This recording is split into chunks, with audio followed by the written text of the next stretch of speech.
Hillary Clinton must really be feeling the burn. Hello, I'm Jennifer Zarn with this week's News Minute from the NRA Institute for Legislative Action.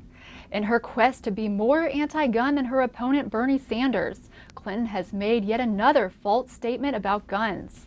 Her latest whopper is so outlandish that even her own supporter and Sanders' home state Vermont Governor Peter Shumlin is calling her out for lying.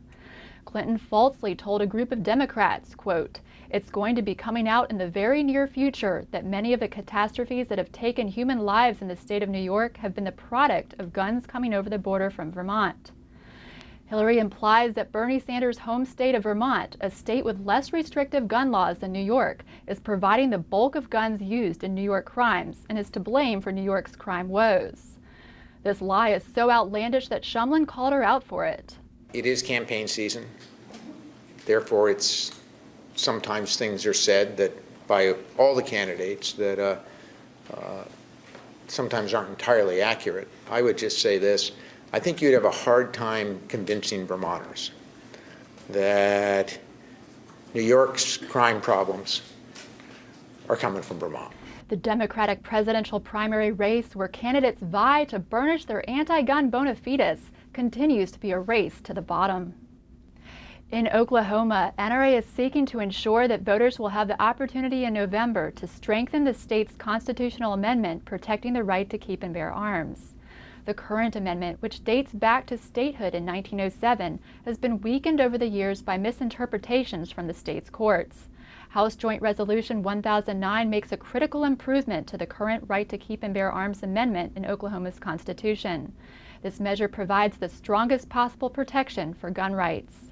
The NRA is asking Oklahomans to contact their state senator and politely urge them to support House Joint Resolution 1009. On to the Northeast. A big thank you to everyone in Maine for your help in getting signed into law a bill that protects the rights of law-abiding gun owners who live in publicly subsidized housing. This week, Governor Paul LePage signed into law a bill preventing a landlord from prohibiting firearm possession by a law-abiding tenant who receives a public subsidy. Law-abiding gun owners should not be denied their Second Amendment rights because of their economic status or street address. And finally, in this week's Armed Citizen Report, according to a story in the Fresno Bee, several staff members at California's Kingsburg High School will be allowed to legally carry concealed firearms on school property thanks to a new policy.